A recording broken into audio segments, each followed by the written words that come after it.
Let me drop this gem on your melon. Open your mind, let your conscience be free. You're now rolling with your man, LouieTeeNetwork. Let me open you up.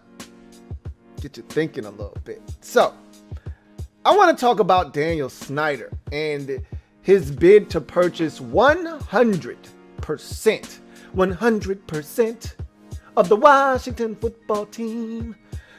100% of the football team in Washington. Daniel Snyder currently the majority owner, owning 60%, or if we're getting technical, 59.5% of the Washington football team. He is the majority owner, along with several of his family members, his wife, and his, I believe his kids are also a part of that ownership group there. But he's the head of that. He's the guy that we recognize as the owner of the Washington football team. And he is looking, we know that there's a nasty dispute right now between he and the minority ownership group. One in particular that he does not get along with. It's a nasty court battle where you'll remember the Washington Post article that was supposed to be released and absolutely lambast Daniel Snyder. We were over here making all kinds of wild accusations about what was going to be contained in the article. You know, there were allegations levied about sexual assault and you know, these drug rage filled parties and women and you know, he had a prostitution ring and all kinds of stuff. I mean, this guy's name was tied to all kinds of people, and it was a mess. Needless to say, the buildup was much greater than the actual article itself. Didn't even come close. There was even, you know, speculation of bribery with officials in this thing, and it turned out to be, and it wasn't minuscule. It's a shame that when you look back on that article, as damning as it was, I mean, people lost their jobs. Things changed drastically after that article. Alex Santos had been with the organization for a while as a player personnel staff member for about 5 to 7 years. He'd been with the organization for a while. You had Larry Michael, who was the head of communications for it felt like over 2 decades, definitely a decade plus. He decided to retire or resign. He was going to be fired, so he decided to resign behind that article. It was a damning article, okay? Lots of things, including the cheerleaders and different accusations levied against the organization for their treatment of females in the workplace. And because of all of the buildup to that article, it didn't carry the weight that I think it should have. And Daniel Snyder was allowed to skate. And there were people like myself that felt like maybe Snyder had his hand in the buildup of this thing, because if there was no buildup, had that article just been released by itself, no mention of potential bribery of officials and cheating amongst, you know, which didn't ever make sense to me. I'm like, why is Washington one of the worst? It's one thing when people accuse the Patriots of cheating, they win. Okay, if Washington was paying officials, it was funny. Someone said if Washington, if any of this is true, which it wasn't, but if Washington's paying officials, they need to get their money back because they stink. That was the perfect line there. So I never believed any of that. You know, the prostitution ring potentially, the drug-induced parties and the alcohol benders at Redskins Park. All of these things were unfounded. None of these things came to light in this article, and I don't think any of those things actually took place. But what did take place seemed to be very minor compared to the accusations that were levied before the article came out. So I thought Snyder had his hand in that to make the article, because he knew what was going to be said, because obviously when you do your due diligence as a newspaper or some kind of media outlet, you go to the source and you go to the people that the article is going to be about to see if they want to have something to say about the things being said about them. So is there a comment? Is there some type of rebuttal response to these accusations that are being levied towards you and your organization? Do you have anything in response? So you know what's coming, because they come to you and tell you, hey, this is what we're reporting. This is what we found. Do you have anything to say about this? And you can either have something to say, you can put out a statement through your lawyer, or you can say, I don't have any comments. He decided to go no comment route. That's fine. Well, we're going to run with this story here in the near future, so you know what's coming. So I thought he might have braced himself for impact by saying, you know what, let's put all this nonsense out here, and maybe it'll make this article seem a lot less damning when it comes out. And it really did happen that way, but we come to find out that maybe he didn't have anything to do with some of the salacious stuff that was apparently going to be in the article that wasn't. And so he thought it was one of his minority owners that had something to do with it. And so there's a lawsuit going on with that right now, and it's just ugly. And, you know, the NFL, it's a black eye for the league, and the league wants this thing to go away. Really, a lot of people think that the league wants Daniel Snyder to go away. I don't think that's the case. And I think this, what we're about to talk about, is further proof that they have no intentions of getting rid of one of their own. Look, the NFL ownership group is a small, tight-knit fraternity. Not everybody gets along. At times, it's probably like a high school environment where you've got cliques inside of this 32 organization ownership group, where 32 individuals or families run the NFL essentially as individual entities. And so not everybody gets along. The Dolphins owner may not get along with the Falcons owner, and it is what it is. But at the end of the day, they all go to bat for one another, okay? Because as I just mentioned, it's a tight-knit fraternity. It's only 32 of these NFL franchises and only 32 ownership groups. So you want to make sure that you don't allow anybody from the outside to penetrate what is a tight-knit group. And again, remember, these owners are all on the same team. They may be battling one another on Sundays and Mondays and Thursdays and the occasional Saturday, but when it comes to money, which is at the end of the day, the most important thing here is making money, they're all in bed with one another together, okay? If you make money, we all make money, because it's a revenue sharing entity, the NFL is. So they're all looking out for one another. And as someone eloquently put it, if it can happen to him, then it can happen to me.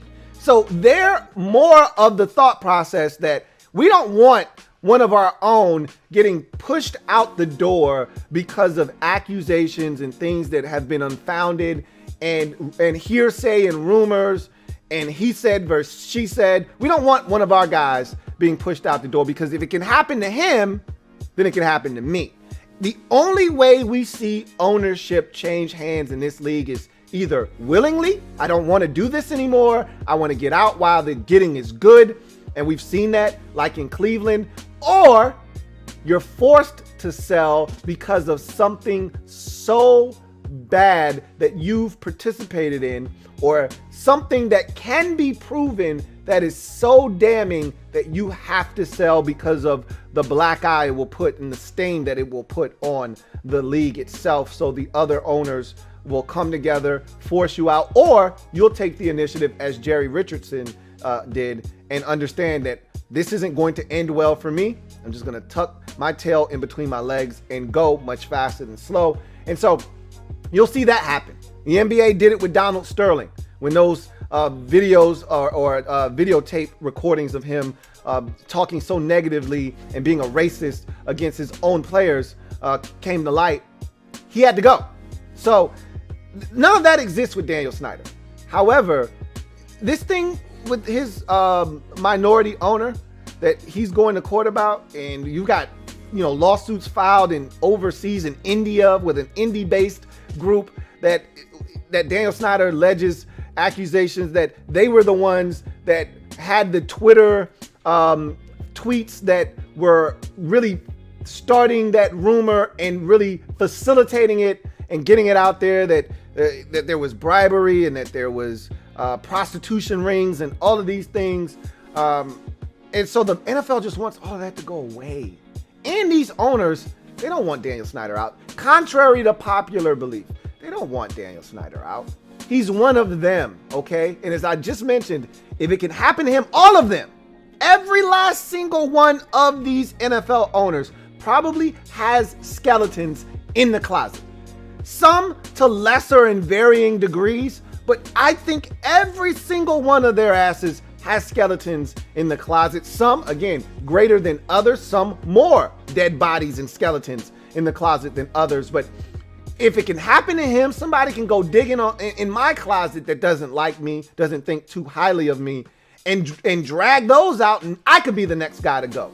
So they don't want to set any precedents. So I don't think he's going anywhere in this new deal that could be in place as early as the end of this week, or excuse me, next week, could be a sign of Daniel Snyder having the vote of confidence he needs from the rest of the owners. So let's talk about this. Daniel Snyder looking to purchase 100% of the Washington football team, buying the other 40.5% from the minority ownership group. All right.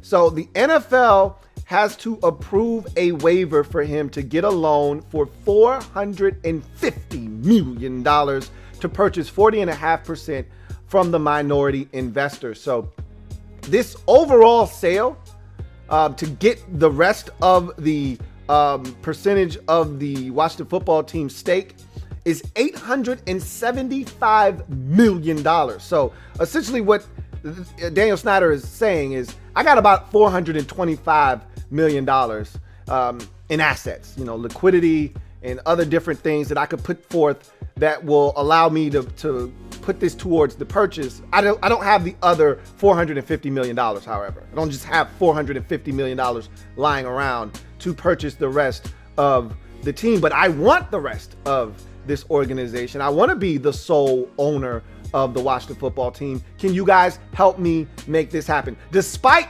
the ongoing investigation with Beth Wilkerson that I have going on that could produce some damning information that isn't good for the league and probably shouldn't have a guy like me owning the team, I need y'all to look out for me and do your homeboy a huge solid here and provide me with a waiver that will allow me to acquire $450 million worth of debt to acquire the rest of the stake in ownership of the Washington football team.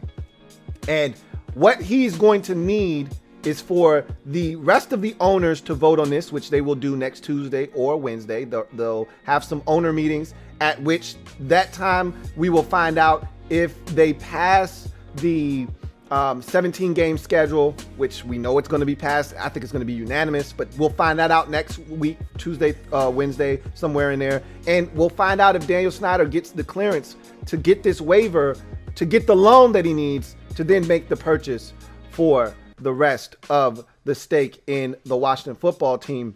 3/4 of the owners in the league have to vote yes, have to agree upon this. So essentially 24 out of the 32 owners have to feel like Daniel Snyder belongs as the Washington football team owner and should remain that way, so much so that he deserves this waiver, which will allow him to acquire the loan or $450 million worth of debt to his account that will allow him to become the unquestioned 100% ownership stake in the Washington football team. So I assume that's going to happen. Again, I think that more guys want to see him stay in as owner than guys want to see him out as owner. So I assume that that's going to take place. And the only thing that Snyder has to agree to make this happen. So let's just say, for shits and giggles, that Snyder proposes this. It's put out in front of the other 31 owners. They have to vote. Obviously, Snyder's going to vote yes in his favor. And let's say that 26 other owners decide that, yes, we think that you should get this waiver that will allow you to acquire $450 million worth of debt to then acquire the other 40.5% 1% of ownership stake in the Washington football team, making you the 100% owner of the team.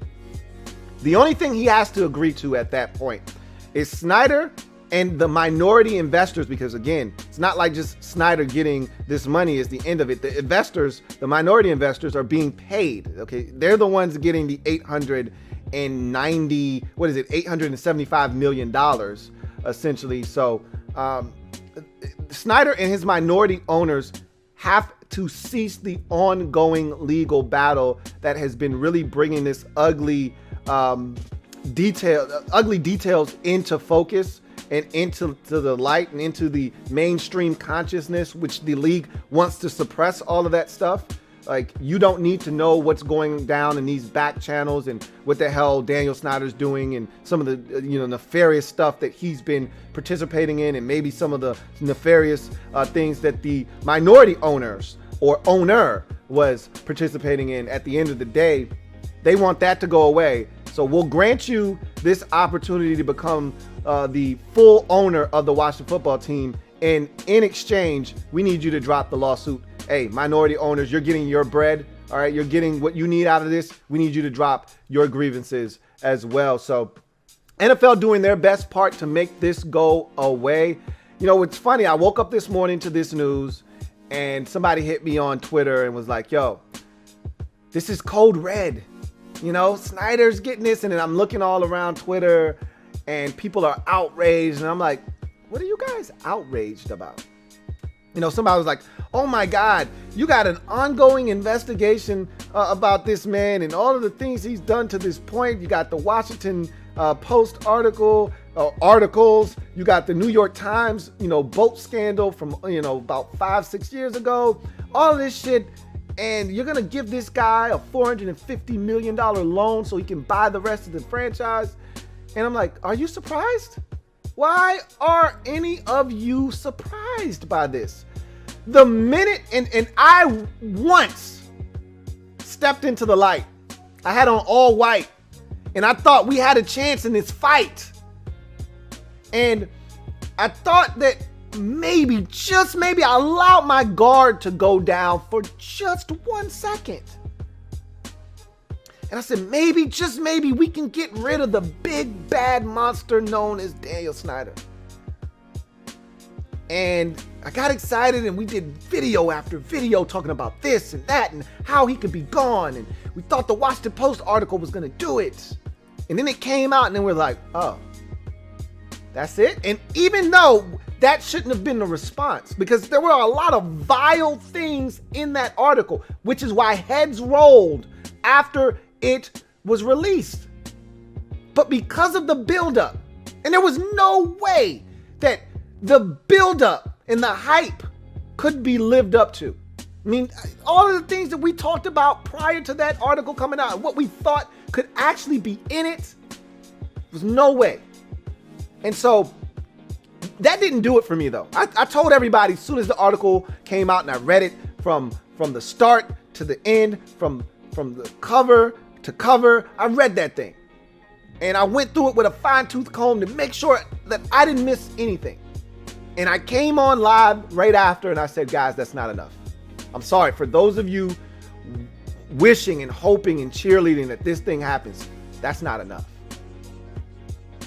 And at that moment, it hit me, but I wasn't done. I said, I'm not giving up the fight. It wasn't until the league, Daniel Snyder got in front of this thing. He hires Beth Wilkerson, all right, to do an internal investigation of the Washington football team. And then the NFL says, you know what? We're not going to do our own separate investigation, our own individual investigation. We'll allow her to handle it. You guys do your internal thing and you just report the findings to us. People were outraged, as they should have been. It was at that point the NFL said, you know what? Maybe we should take over this thing, but we don't want to make people think we're taking over. So Dan, you make it seem as if you think it's in the best interest of the organization to have the NFL take over this investigation. But we're telling you, you need to have us oversee this thing because that'll make it seem fair in the eye of public perception. So Daniel Snyder comes out and says, hey, in the best interest of this investigation, to make sure that the integrity of this investigation is kept, we're gonna allow the NFL to oversee this. That's what it should have been done at the very beginning, and it wasn't. So that told me this guy's not going anywhere. If the NFL really wanted him out, first of all, Beth Wilkerson is on the NFL payroll.